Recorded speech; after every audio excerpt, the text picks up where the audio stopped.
favorite thing. God, what a beautiful, beautiful voice from our good friend Mary Jung and her amazing song Pink. Make sure to stream it everywhere. Yes. Music is sold or streamed or pirated. I'm sure Mary would be cool with you pirating it. I don't even know, do people pirate music anymore when it's so easy to just stream it? Me and Chase are both drunk. I'm just kidding. It's 1:13 p.m. I do want to address off the top Bran being drunk on the last episode because he claims that he wasn't. He claims he was just tired. I think he's lying. I think he thinks he wasn't drunk. Does a sober person make this noise? He thinks he was sober for sure. I feel like there's no way. It was a different Bran. It was so drastically different from normal that I find it very hard to believe. Has sober Bran ever done this? No. No, he hasn't. And I'm so glad that Jonathan found my Orson Welles comparison to be like the funniest thing he's ever heard in his life, because now I have an excuse to play this as many times as I want. Poor Orson Welles. Rest in peace. Have you seen that full commercial? Or the outtakes for it? Yeah, I've seen it all. I don't know what he was doing, but he was really enjoying that French champagne in that ad. If you haven't seen this is a PSA to all of our listeners. Google Orson Welles French champagne and just watch the minute and a half of outtakes of him going, "Oh, the French champagne, Paul Masson, known for his excellence." Have you seen where when Star Wars would play on TV in other countries, they edited in the commercial for a beer seamlessly? Cerveza Cristal. Oh man! All right. So this is about Survivor. Yeah, in fact, this is our super serious, super smart. We're not going to be dumb at all because we've been getting a lot of dumb accusations. They've been calling us dumb. Do you really think that anything we say in this episode is going to make people think we're smart? Yes. This is the super smart episode. So from this point on, after 5 minutes off the top of nonsense, we are only talking super smart, super analytical, and there's a punishment if one of us starts being dumb. That's right. We'll tase. Yeah. We have to tase ourselves. All right, let me go to YouTube and type in taser sound effect. Yeah, that's what I did too. Ow, stop. I didn't say anything. Okay, sorry. I just tased PD. Right, you'll see that. Ow! Ow! Oh, my bad. I was just loading it. My bad. Actually, can we start with a Dalton Ross article that I found hilarious? Smart way to start it. Dalton Ross is smart, and so is Jeff Probst, and Dalton got to ask Jeff a few questions, and I found this interview hilarious because Jeff said so much while saying absolutely nothing. The article on Entertainment Weekly was titled "Jeff Probst Previews Jury Agendas and Unfinished Business in Survivor 49." So I saw that title and I was intrigued. I was like, okay, what kind of insights is Jeff going to give us into the final episode of this game? Yeah. So Dalton's first question, first off, give us a general idea of what we can expect in the finale. And Jeff says, "You can expect exactly what a Survivor finale should deliver. The culmination of everything these players have fought through for 26 days. The alliances, the fractures, the risks that paid off, the ones that didn't, it all converges. The beauty of a Survivor finale is that you don't need me to oversell it. The game is fully in the players' hands at this point. Whatever happens, happens because they made it happen. In other words, the story they've been writing all season finally reaches its last chapter, and we all get to discover the ending at the same time." Look, I'll never get upset at Jeff for selling his TV show. A lot of people will get upset with him. Like, earlier this season on a red carpet, he said, man, the second after merge this season, man, it really heats up. And you know what? Was he entirely wrong? No. There were a couple episodes post-merge where we were really hype, right? It was really crazy. But for the most part, it's been a pretty basic season all around. Nothing exciting to really write home about. But what is he supposed to do? Is he supposed to be on a red carpet like, yeah, you guys can skip watching this season. We'll see you next season for 50. He's got to sell the show. That's his job. I don't think that the issue, or I mean, I don't really have an issue with this interview at all, but what stands out to me is that the question was, first off, give us a general idea of what we can expect in the finale. And he says, the players have played the game, and now it's going to end in the way that it's going to end because of how they played the game, and that's Survivor.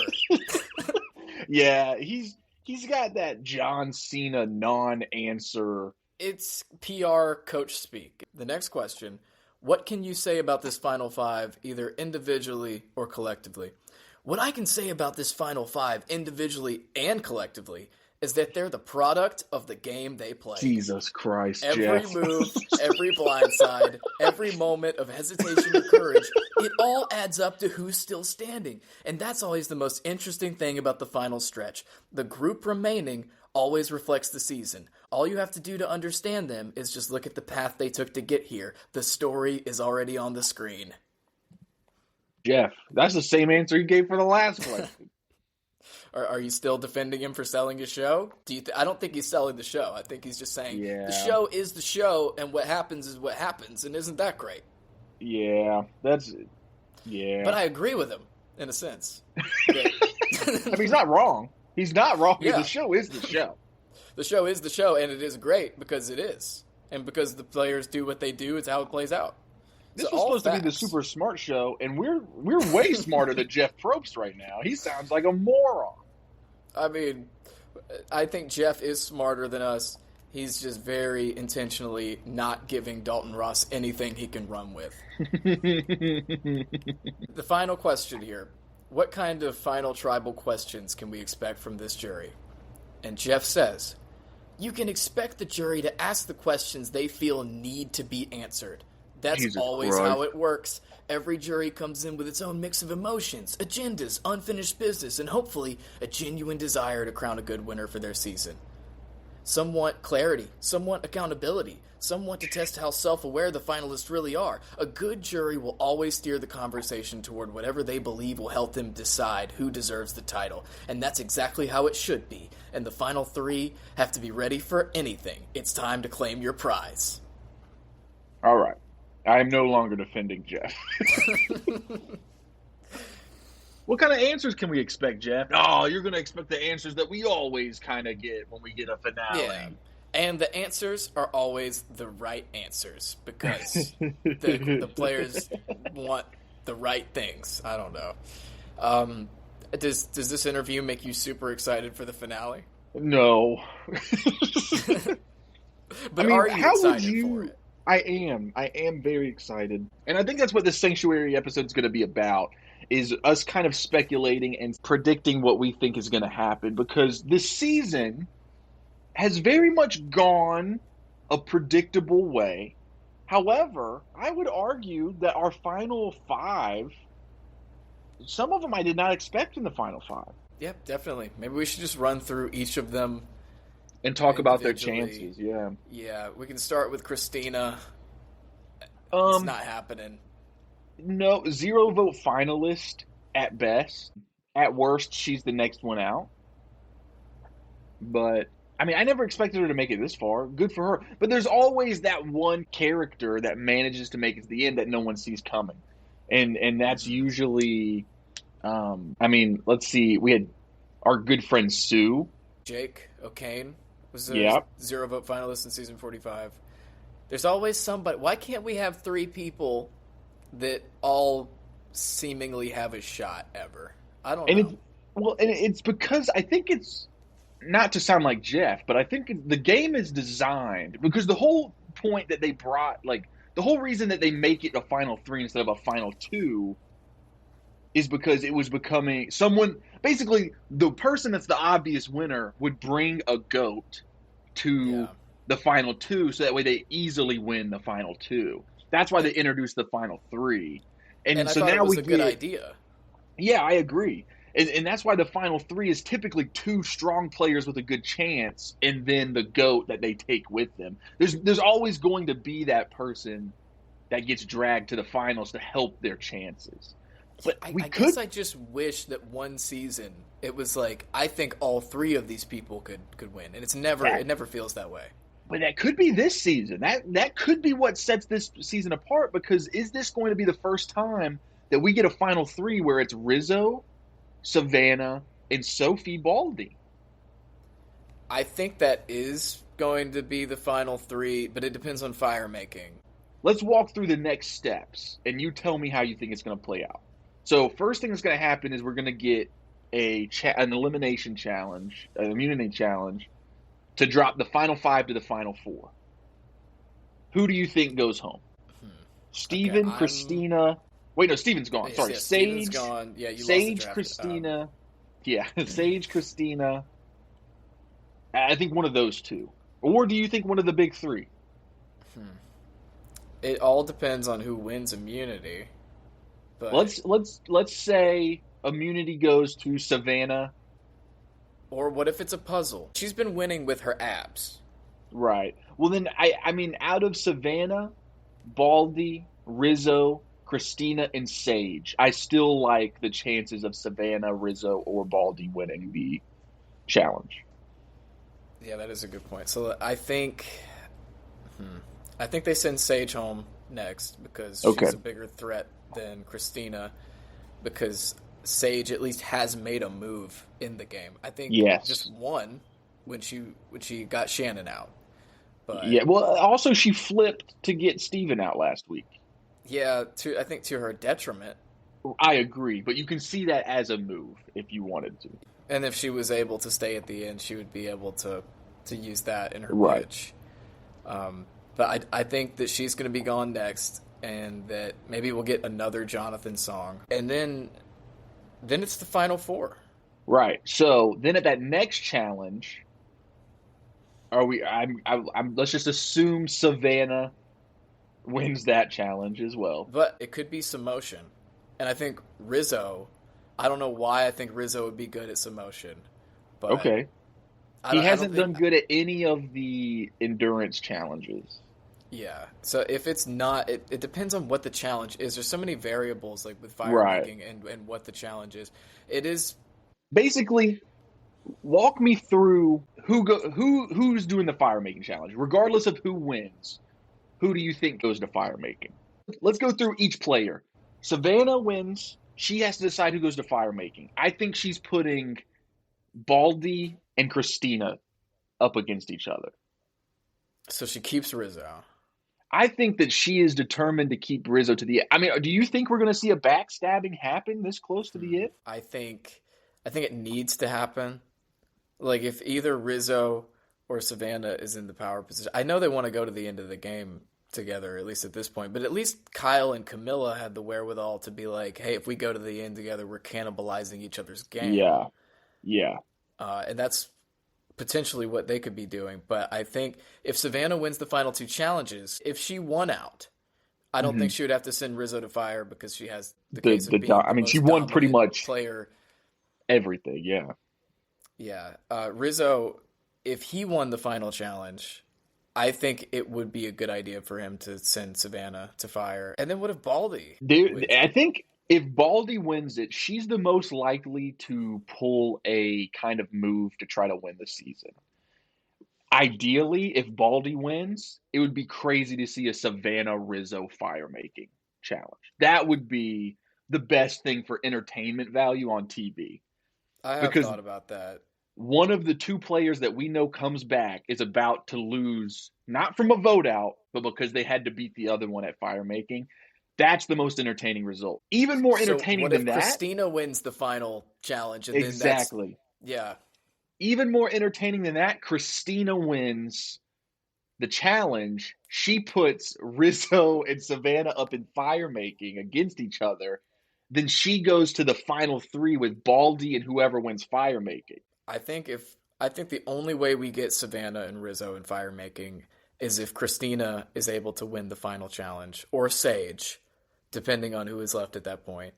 Right. Because I don't think Baldy has the guts to do it. I think Baldy does have the guts to do a big move. She has been defending her her knowledge is power play online the past couple days. What was she saying?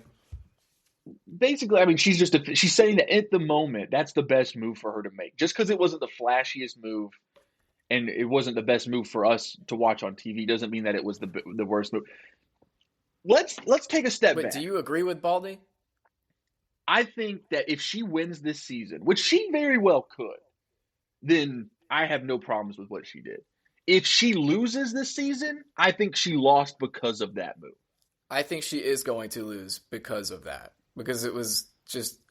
I know Bran was trying to say it was all part of this 4D chess plan, but why would you, in front of the jury, misuse your advantage for no reason?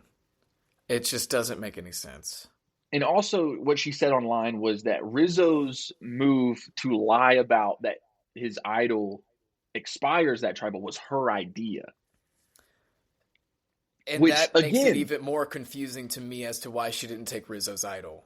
Right. Again, it sounds great. Like, she's playing hard.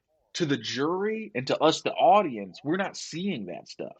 It's looking like Rizzo's playing these big moves. I don't know if it's like that we're not seeing it. It's that what she's trying to explain to me doesn't make any sense. Right. If she could have guaranteed herself Final Four by taking Rizzo's idol because the votes. Because she knows that idol doesn't expire. Yeah, and then that would be like mind blowing to the jury for if she really came up with the idea for Rizzo to say that she could be like, oh, by the way, I came up with this, I stole it from him, and I'm using it to guarantee that I'll make it to at least fire making. It would have been the game-winning move. Yes, I agree. That's exactly what I was about to say. That would have been the game-winning move for sure. I still think that she could win this season. And let's take a step back from the gameplay and from the season, and let's look at just the players outside of the game as this show's been airing, the social media version of these players. Sage privated all her accounts, said that she's done with Survivor. She said that part of her life is over. She doesn't want to look back on it anymore. Does that sound like a winner? I guess we're not getting her as a guest. But she did follow us back, and we can see what she posts. So we're in a very special club, I guess. Yes. So that's nice. But no, doesn't seem like a winner. Doesn't seem like a winner. Baldy has been one of the most active players on social media this season. She's been giving updates about how she was playing her game. She's been defending her choices and her actions. That feels like, to me, someone who might be the winner of this season and is a little bit worried that people are going to think that she's not a deserving winner. I hope that's true. To me, it's more like a giveaway that she didn't win and that she still has like these feelings about the game that she played and like wanting to explain it to people. I think if you won, you'd be a little more at peace. And that is where we get to Savannah, who I think has had the social media presence of a winner this season, which is she'll make comments, she'll say things, but she really doesn't like defend anything. She's like, hey, no. Like, I mean, I think she's gotten into arguments with Carolyn. Yes, with Carolyn. But I think that was a different situation. That's beef with Survivor players. Girl. She's not arguing with fans. Girl, what are you doing out there? Why are we arguing in DMs? This is so weird. Can I just say, if I just look at it without any thought, and I just go, what do I think happens? What have I thought was going to happen since before the season started, just looking at who we know comes back? Savannah's the winner. Rizzo loses at fire making, or he just played such a good game he deserved. That's why he came back. And then Baldy might be our 0-vote finalist if they get to the final three like that. I've been thinking Baldy could win for most of the game. She just gave me that kind of energy up until here recently. The Cash App and Venmo revelation was a big deal. So you're right that Savannah just like, it's the same thing as when she was in the game. She just carries herself like a winner. But let's take into consideration, 50's already been filmed. So is she acting like that because, one, she's just not allowed to say as much as someone who wasn't on season 50? Or she could have won season 50. So she is a winner, just not this time. It's possible. And then we get to Rizzo, who online has just been, what you would expect, I would say. Yeah, he's just been goofy. He's been doing a lot of cameos. He's been He doing a lot doesn't of get in the catchphrases. discourse. He's No, never arguing with people.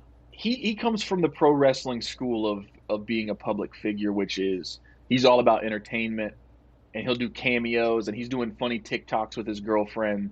He's not getting into the online Survivor discourse. One, because he doesn't need to. Two, probably doesn't have to. You know what I mean? Like, he was on Survivor 50 already.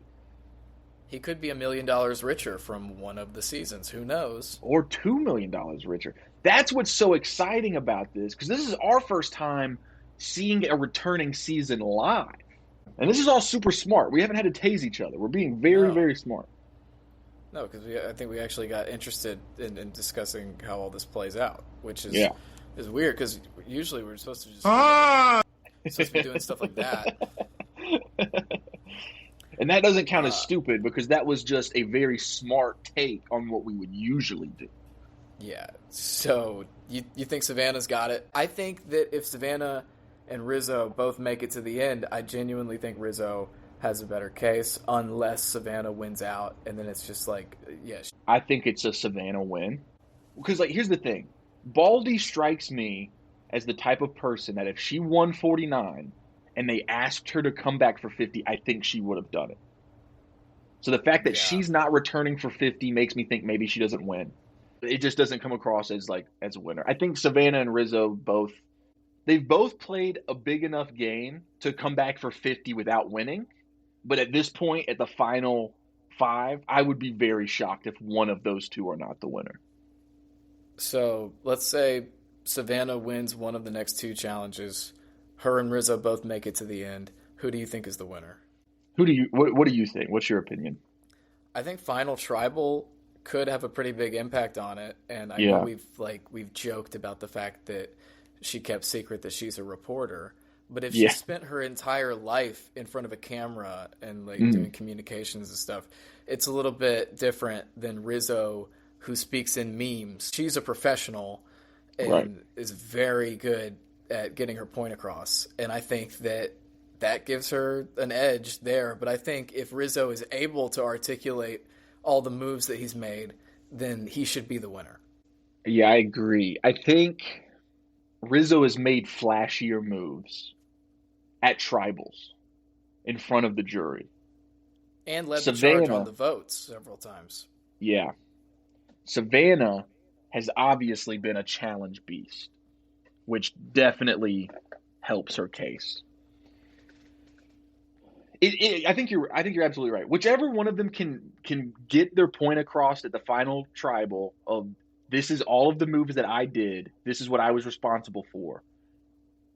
I think Savannah has played the better game, quote unquote, but I think Rizzo has played a better visual, like, hey, I've shown you guys that I've had this idol for 5 weeks.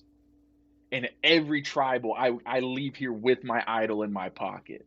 And that's you can say, my ally, like, I had such a good relationship with Baldy that she could have stolen my idol that I was so public about, and she didn't do it. And he could even lean into, I convinced her not to. I was such a good social player that everyone let me keep my idol, let me go all the way to the end. And I didn't have to win challenges. I didn't have to do, I think that he has a good case if he can express it like how you said. But Savannah has definitely played the stronger game. And then if one of them goes home in fire making, then whichever one wins fire making is going to win the game. 100%. And I think for the entertainment value of the season, I think that's got how it's got to be. Yeah, we'll see if we get there. I don't know. We'll find out in 48 hours. I am very excited to watch this. Me too. Even if the Jeff interview was stupid. We've made up for it with our super smart analytical episode. Yeah, well, here's the thing, guys. And I've kind of been holding back on this. I wasn't going to say this about the finale, but I'm going to say it right now. The thing about Survivor is, like, it starts off with 16 people. Mm-hmm. Or what is it, 18? Do we start with 18? And then sometimes 24. when you get to the end of the game, there are 5 Yeah. people left. Yeah, And those 5 people are there because of decisions they made in the game. and in the game, and that's why the game played out the way that it did. And the final chapter is decided by everything that happened to the previous points in the game. Decisions that those 5 players made. And so now that we get to the end of it, it's the final chapter and the story writes itself. I was going to tase you, but everything you said is 100% true. I can't pick out one thing that was stupid or wrong or dumb. And then the jury is going to ask questions, and the questions they ask are going to be like really meaningful to them because they'll get the answers that they want, hopefully. Yes. Or at least they'll get the answer they want from a certain player, and that will influence who they vote for in the final 3. Right. That's the hope. I love CBS. I appreciate CBS. I mean, I think we've said everything that we need to say about. I'm appreciative for CBS. I love CBS. I mean, yeah, I think it's pretty. The most shocking thing that could happen, which I would be. I don't even know if I would be upset because I would be so shocked, is a Sage or Christina win. I'm here for it. It's just so unlikely that I can't even get excited.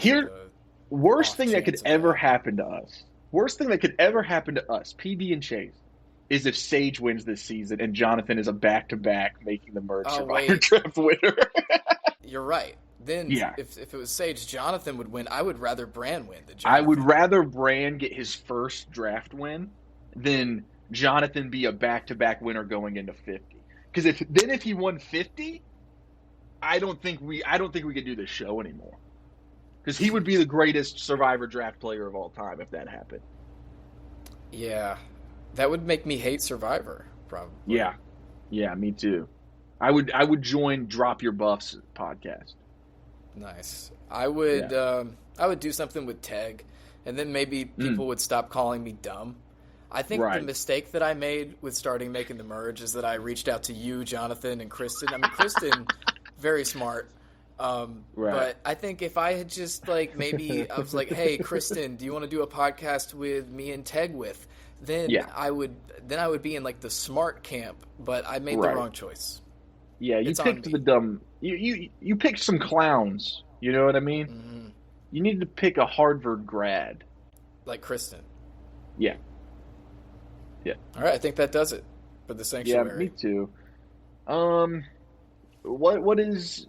How do we end this out? Let's do a bet. Let's make a bet. If you had to put money on a player winning, who are you putting money on? Let's say it's a significant amount of money.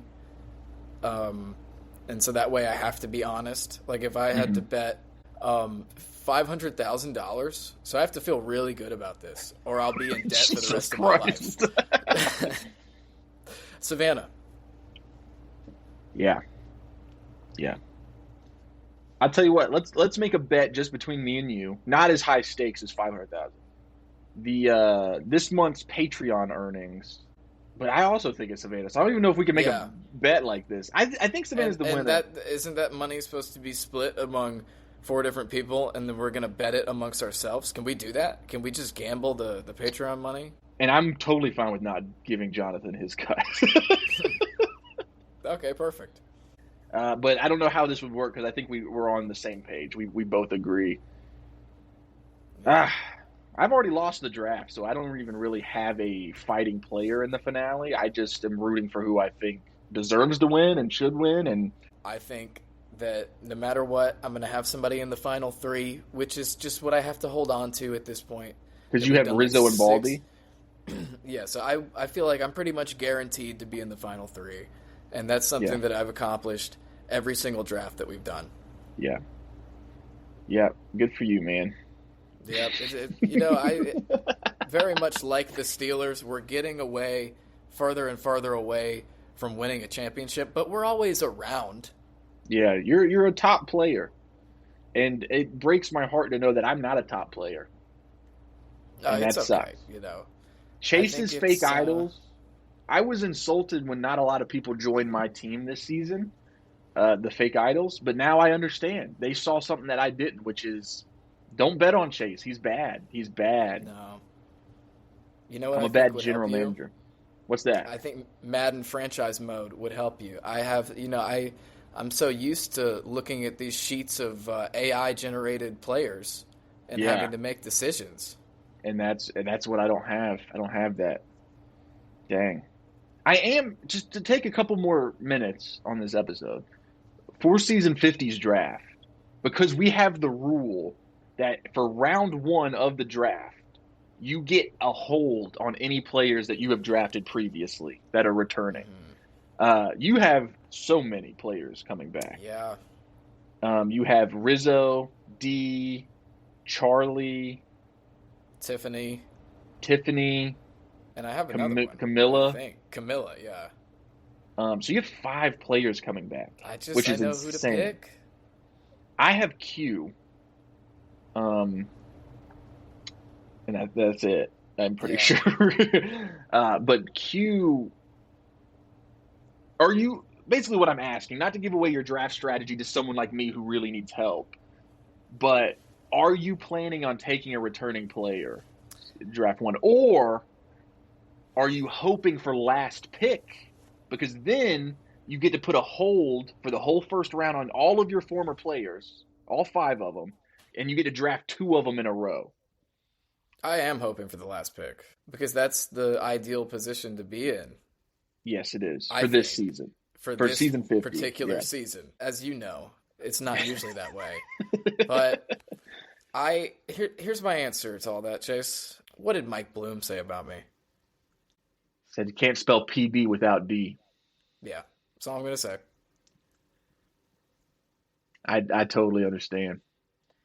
You do know what Jonathan's going to do, though, right? He's going to try to take as many of your former players as possible. In fact, if he has the possibility to, he might try to take all 4. You know what? He can try, and then I'll take Genevieve. So it'll be, if he wants to play that game, I'll snatch up Genevieve. Yeah. Dang, dude. Well, guys, thank you so much for listening. This is the last regular Sanctuary of the season. We will have the finale episode up this week, Thursday. Mm-hmm. Such a flex to say, what did Mike Bloom say about me? Never thought I'd be able to say that sentence ever. Heck yeah, dude. And then, of course, guys, get excited. Stick around for just the next week after the finale, where we will be doing our Mergy Awards, and we will be giving out awards to the players of this season. You're about to hear some ads that help keep the lights on here in the old studio.